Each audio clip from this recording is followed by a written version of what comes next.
حضرت امام علی علیہ السلام نے فرمایا بہت زیادہ احساس کرنے سے عمر بڑھتی ہے اور شہرت ملتی ہے۔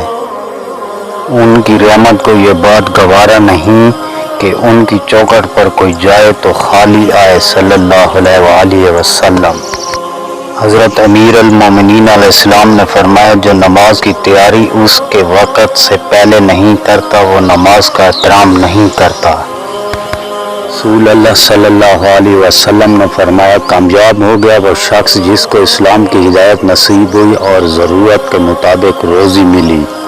حضرت علی رضی اللہ تعالی عنہ نے فرمایا بات تمیز سے اور اعتراض دلیل سے کرو کیونکہ زبان تو حیوانوں کی بھی ہوتی ہے مگر وہ علم کے سلیقے سے محروم ہوتے ہیں۔ امام حسین علیہ السلام نے فرمایا جب زمانہ تمہیں کاٹنے لگے نقصان پہنچانے لگے تو مخلوق کی طرف نہ جھکو اور رزق تقسیم کرنے والے اللہ کے سوا کسی سے کچھ نہ مانگو۔ رسول اللہ صلی اللہ علیہ وسلم نے فرمایا تم سب میں بہتر وہ ہے جو قرآن مجید پڑھے اور پڑھائے۔ اللہ تعالیٰ تمہارے جسموں اور تمہاری صورتوں کو نہیں دیکھتا وہ تو تمہارے دلوں کو دیکھتا ہے۔ رسول اللہ صلی اللہ علیہ وسلم نے فرمایا یاد رکھو اللہ کی مدد و نصرت صبر کے ساتھ ہی ہے اور ہر تکلیف و مصیبت کے بعد کشادگی ہے اور بلا شبہ ہر تنگی و مشکل کے بعد آسانی ہے۔ حضرت علی شیر خدا علیہ السلام نے فرمایا اگر انسان کو تکبر کے بارے میں اللہ کی ناراضگی اور سزا کا علم ہو جائے تو بندہ صرف فقیروں اور غریبوں سے ملے اور مٹی پر بیٹھا کرے۔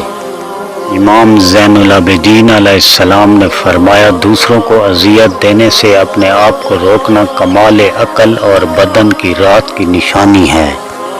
امام محمد باقر علیہ السلام نے فرمایا نفیس اور عمدہ لباس پہننے سے دشمن ذلیل ہوتے ہیں۔ رسول اللہ صلی اللہ علیہ وسلم نے ارشاد فرمایا نماز میں لمبا قیام کرنا موت کی تکلیف کو ہٹاتا ہے۔ رسول اللہ صلی اللہ علیہ وسلم نے فرمایا بخار جہنم کی بھاپ کے اثر سے ہوتا ہے اسے پانی سے ٹھنڈا کر لیا کرو۔